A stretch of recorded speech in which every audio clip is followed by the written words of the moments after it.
لاره کې یو بوډای ناسته ده، بوډای ناسته ده او جاړي. رسول الله صلی الله علیه وسلم ته تپوس کو چې بوډای ولې جاړي؟ ورته صاحب د یو يهودي نوکر یم، سکار پسې را لېږلی ما، لیټ شم، شپه را باندې تېره شوه. اوس یریږم، دا سامان هم نشم وړی، تبې نیولې، او چې ورشم الټه به مې ووهي. رسول الله صلی الله علیه وسلم ورته وفرمایل چې بیبي خفه کېږه مه، راځه دا پنډوکی به م در سره زه یوسمه او ستا مالک ته به شپارسم وکم، تا به وهیم نه.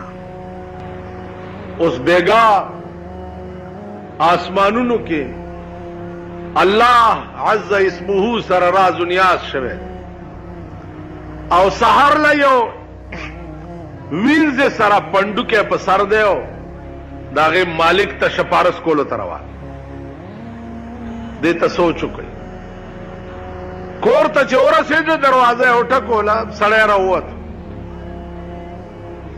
الیک سلیک وشو، خیر شه صاحب، ورته دا ستا خادمه ده، تبې نیولې ده، وخت هم ډېر تېر کو، دا پنډوکی راوړی هم نه شو او زه شپارس هم کوم که دې له څه سزا ورکړه ماله راکړه، خو چې دې ته څه ونه وایه. یهودي فوراً د رسول الله صلی الله علیه وسلم په خپو کې پریوت او وی چې لا اله الا الله محمد رسول. حضور علیه السلام ورته وفرمایل چې زه خو دې له نوم راغلی چې ته مسلمان شه. وجه څه ده؟ وی ما ته دا یقین راغی چې ته بیګا اسمانونو ته تللی او خدای سره دې ملاقات شوی. یهودي ورته هغه وی ته څه خبر شوی؟ وی د تورات یو مسله نن رښتیا شوه. ما په تورات کې لیدلی چې نبی آخر الزمان چې په کومه شپه خدای سره راز و نیاز وشي، په هغه سهار به دی د یو وینځې شپارس کوي. نو سبا دی او د وینځې شپارس دی، ته مدعی د نبوت یې، دې نه لوی دلیل ستا په معراج او پیغمبرۍ بل څه کېدی شي. عزیزانو، په لومبۍ ورځ خو به یهودو مو منله چې دا رسول الله صلی الله علیه وسلم خدای سره راز و نیاز شوی. تاسو وګورئ زمونږ وزیران وای په خړ سیلاب یوړی شي، چېرته قبر ګوري هله پلانې وزیر قبر له غسل ورکوي. هغه ورځ یو کوواټ ته تللی دی، نجیب آذر صاحب یې لمبولی، یو وزیر تللی دی، دا کوواټ نجیب آذر صاحب یې لمبولی. نو ما چې لمبولی دی بیا به مو جنازه هم کړی دی. نو زما عزیزانو 2 کروڑه بلاګانې ته سوړو نه راووتې، 2 کروڑه په هر رنګ کې، په هر شکل کې. اوس خدای دې رحم کوي چې د دې ملک انجام بڅي، انجام دې سي آسان علاج. چې لکه تاسو ټول پاکستان اسلام اسلام چغې وهئ او جی ځئ، نن نه د پاکستان قانون اسلام دی او ښځې دننه کورونو کې او د ملک فیصلې به په قرآن کېږي. ته وایه دې قوم سره بله کومه لار وه چې ته به یې پرې وهلی و ورسره؟ مونږ سره خو اسلام ډال دی چې دا پې د ټیزرګي نه رانیولی دی که نه، خو اسلام یې رانه. اوس ما به دا خوله د مرګ په ناره ټپوې که نه؟ تاسو به دې جومات کې ویلی چې خدای دې خوله ماته که، خو چې کوم شی دې غوښتو دی رایې وستو که نه. نو دا په غبرګړون شه په خپل خیر و شر نه پوهېږي. اوس به صاحبه غوبلې وي او غویمې وي او هاکو هاکو راونیساو رامنډه کوو ونیساو جیل کې واچوه. دا د خدای کار. اطمینان د قوم او د ملک د خدای په یاد کې، د خدای په قانون په عمل کولو کې. تاسو وګورئ د کومو خلقو ژوند چې د خدای یاد ته سپارلی شوی دی، د هغوی دا ژوند وګورئ. سخونناک ژوند دی. ستا په دې ملک کې وګوره دا تبلیغي جماعت والا چې دي د دې شکلونه وګورئ. د یو مسلمان چې څنګه شکل کېدی شي هغسې شکل تاسو وګورئ کم کسان چې تبلیغ کې ګرځي د دوی شکلونه. بیا پرون یو ترکی راغلی و زمونږ دکان د ترکو ډېر ښایسته لوړ دنګ او ډېر ښایسته ځوان او شلېدلې جامې اغوستې. نو هغه له داسې لږه لږه عربي ورتله لږه لږه اردو ورتله. حیران شو چې د ده دې ځوانۍ ته وګوره د ده دې شان ته وګوره او د ترکو نه پېښور ته راغلی دی تبلیغي جومات کې وخت ورکړی. نو عزیزانو نورې ټولې چارې ګوره بس دي. وخت در سره اوزګاري په خدای قسم چې دغه ډله کې اسې ناست دی یو ساعت که نه اسې ناست دی نو یک زمان ناصحبت با اولیاء یک زمانہ صحبت با اولیاء بہتر است 100 سال طاعت بیریا. هغه مجلس کې چې چرته د الله او د رسول ذکر کیږي یو ګنټه کې ناستل د 100 کالو عبادت بیریا نه زیات ثواب. تاسو ګورئ دي جمعتونو الکان الکان ځوانان ځوانان راټول شي او خپلو کې یو بل ته حدیث بیانوي یو بل ته دین بیانوي یو بل سره جوړ کړي. نو الله دې مونږ ته هم توفیق راکړي. وخت در سره اوزګاري دا نورې ټولې چارې ګوره بس ټول دروغ دی او فراډ او دوکه ده. زم درته وایم چې دا دی ما سره شین توتي دی او شین باغ بل هم دا دی شین توتي دی او شین باغ. نه شین توتیان شته او نه شین باغونه شته. وخت راتلو سره به شنې توتی د دوی ښځې وي او شنه توتیان به دوی وي او باغ نه به ګیر چاپېر پیره ولاړئ والله که دې نږدې ورپرېږدي. خانان او نوابان خان بادران او جایگیرداران هغې نه به ته شین باغ ته دننه لاړ شي. هغه ورځ یو وزیر ته یو سړی ورغلی دی اسپایي ورته وایي چې څه کوې کاکا؟ وی دغه وزیر صاحب ته ورځم. وی څه ورته وی؟ وی ما والا ډېرې بنډې والې وې زما په دغه کامیاب شوی دی دغه زه ورځمه. اوی دننه نشې تلی کاکا مونږ به تپوس ویل څنګه نشې تلی؟ پې ورمنډه کړی چې ورمنډه کړی هغه چې په دې بټ والی دی داسې بوکې غورځولی دی بیا را پاسېدلی دی نو په یو منډه تې کور ته رسېدی. دا شنه توتیان او شنه باغونه خانان او جوابان او جایگیردار او خان بادران چې په دې ملک کې وي نشین باغ شته او نشین توتي شته او نشین چمن شته. تاسو هم دغه د منګکانو وروڼه یئ منګکه خاورې کنه او خاورې دې په دغه. نو عزیزانو عرض داو چې رسول الله صلی الله علیه وسلم واپس راغی لار کې ابو جهل په مخه ورغی. حضور علیه السلام ته وایي چې وایه که نه نن د اسمان څه نوی تازه خبر شته؟ هغه ورته لاو زه بېګا اسمانونو ته تللی وم او خدای سره مې راز و نیاز شو. ورته ته اسمان ته تللی؟ ویلی وی دا به د بل چا په مخ کې دا خبره وکړي؟ ورته وی چې څوک دې خوښه وي د هغه په مخ کې به ابو جهل په منډه تللی ابو بکر صدیق ته وایي چې راشه که نن دې د یار خبرې واورېدې اریان بشه. وی ولې؟ وی نور کله وی چې ماله د اسمان نه خبر راځي او نن وایي چې زه بېګا په خپل اسمان ته تلم. ابو بکر صدیق ورته وایي چې ابو جهله رښتیا وی زما یار ویلی دي داسې؟ وی زما د په لات او منات قسمي چې ستا یار ویلي چې زه بېګا اسمان ته تلم. ابو بکر صدیق ورته وایي زما د خدای په ذات قسمي که زما یار ویلي چې بېګا اسمان ته تلم نو بلکل یې ټیک ویلي. ولې؟ ما د خپل یار د دین هم په لویو لویو معجزو باندې ایمان راوړی دی چاله چې شپه ورځ د اسمان خبر راځي نو که بیګا په خپل اسمان ته لاړو دا څه د تعجب خبره. ایمان داسې پکاري.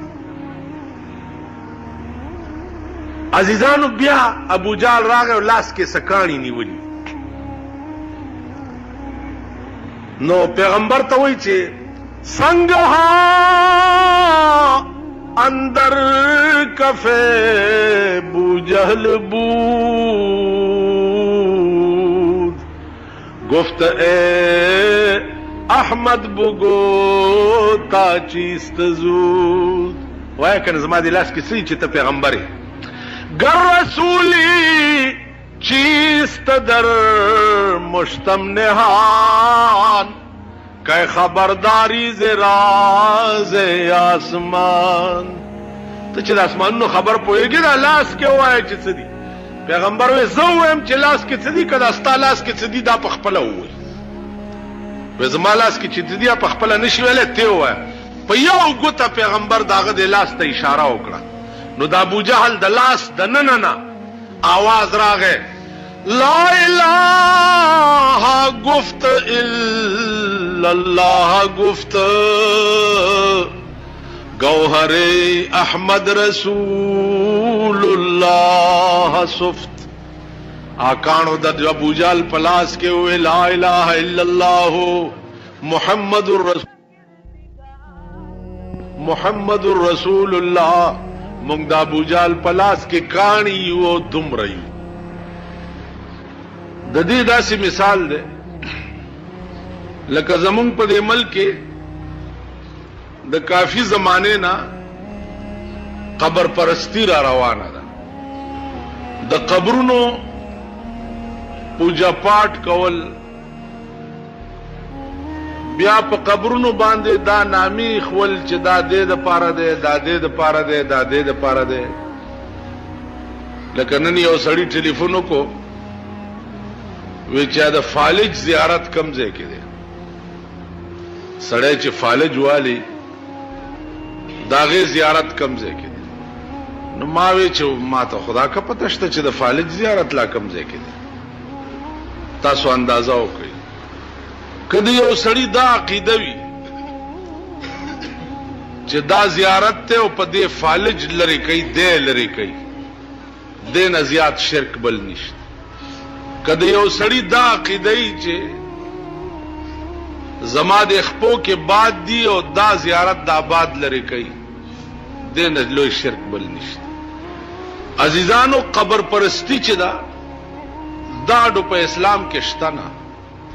لیکن ستا ملک کې وګوره قبرونو نه سال جوړ دی. کنوریس نه دا غونډګان را ټول شي او ډولکی والا ځان سره کی او مخکې ډولکی غږیږي او وروسته ورپسې دغه شکور نیولی واچوئ د بابا. که څوک اړی نه مې د یرې ورکي ځکه چې هلته ورسره ډنډې مار روان. نو زما عزیزانو اوس دا قبر پرستی چې مونږ کې کومه ده دا د دوی نه ویستل کارې دارت او بیا ورسره چې لویه خبره دا وي چې د مولا نوم یې په ځاني ښیي او هغه مولا هم ځان ته وایي آی مرګری مي شیخان مرګري وي لوی لوی سڼې او لوی لوی ګیرو والا دای مرګري وي.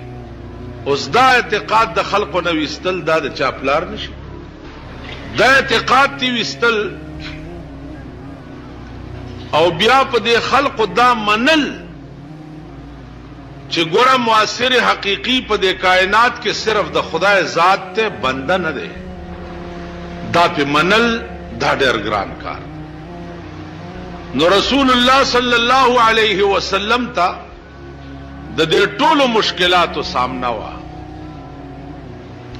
د یو سړی به شپېته خدایان د نن نه 50 کاله مخکې د هندوستان اندوانو 33 کروڑه خدایان 33 کروڑ خدایانو نن نه 50 کاله مخکې چې اوس بلا نور څومره زیات شي. د هندوستان خلقو 33 کروڑ خدایان ځکه چې هر یو بت به د یو مرض دارو. رسول الله صلی الله علیه وسلم ته سړی راغی وایي چې زه مسلمانېږم. وی چې ولې؟ وی زما یو خدای و هغه خیرن شوی نو مې ولمبولو نور ته مې کېښود چې وچ.